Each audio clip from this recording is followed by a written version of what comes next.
So what did you read at university? I did a BCom, In? Bachelor of Commerce, Okay. and then I became a chartered accountant. Oh, right, okay. And the day I finished writing my exams, Yes. I left South Africa to hitchhike around the world. Oh, wow. So what year was that? I always have to work them out. So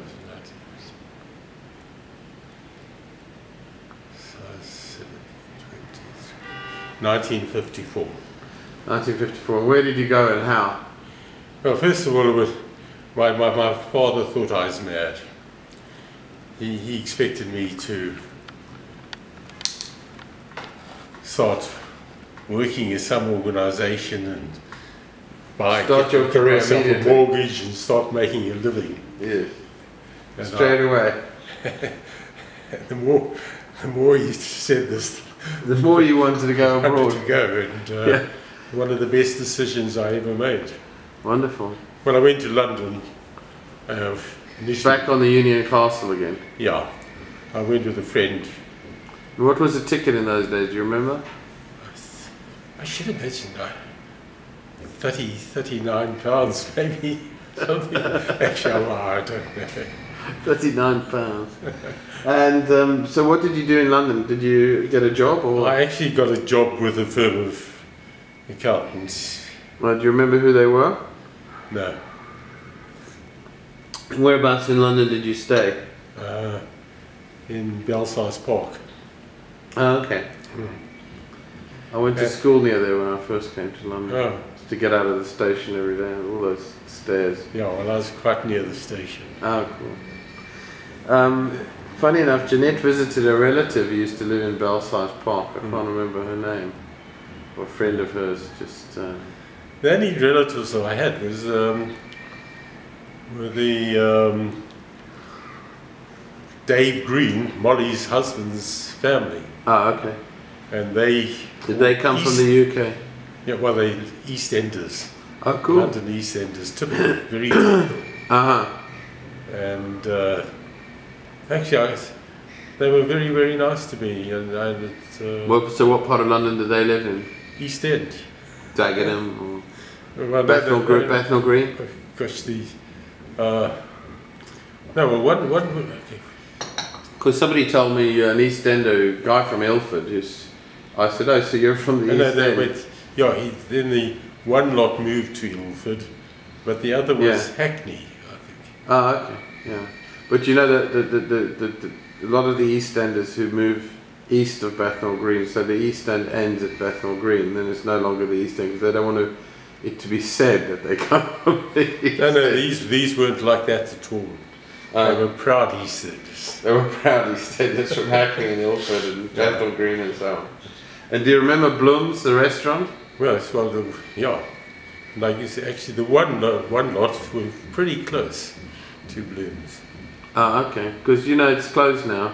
But I used to think go it's there. closed a long time ago. Well, I used to go there in the 80s. Oh. Yeah, it was still open. I used to get a pastrami and potato salad or something, and you never felt so full in your life. And I think the daughter of the original guy was still running it there. But there's a lot of Indian restaurants now. Anyway, coming on to so then from London, where did you go? Well, we went to the States for 3 states in Canada for 3 months. When you say we, Well, I went. This part of my trip, I went with a chap called Stanley Buzansky. Stanley Buzansky, and this was 1954, yeah. Sorry. This is 54. Yeah. Yeah. And then, where did you go in America? Did a complete circle. Oh, really? And it was all hitchhiking, or you can actually get people were always sending cars from one part of the country to the other. So you Cars? Cars. So you drive a car for them? Yeah. Oh, wow. So you got there for nothing. In essence. You're quite a wily guy, aren't you? Yeah. So then, how long did your trip last and where else did you go? Well, that was Well, we stayed in New Jersey with relatives of my friend. Mm-hmm. Whereabouts in New Jersey? Gosh, it was a very small place. I've forgotten the name. Okay. And what was your impression of America in the mid-50s? I mean, that was really the height of America. It was the number one undisputed very, country. very tall buildings, and New York was just rushing. But having said that, exciting. Russian? People... From Russia? No, Russian. Rushing? Going quickly. Oh, rushing. Okay, you're right. No one walks slowly in New York. Yeah. You don't stroll there. It wasn't Parktown. Big one? It was a long way from Parktown. That's right.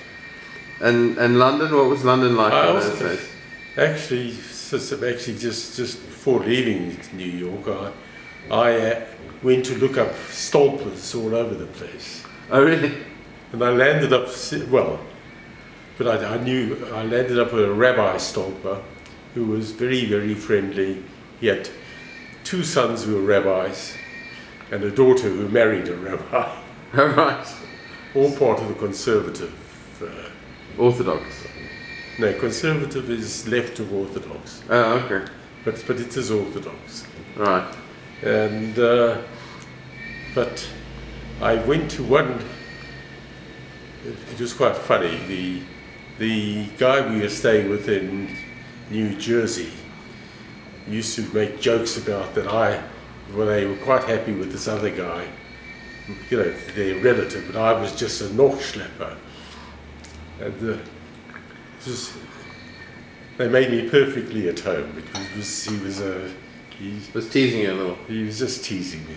And where else did you go? So I said to him, just wait till I'll meet the Stolpers. So we're walking through New York and we see an optician, and it's a Stolper, which a lot of Stolpers are opticians in New York.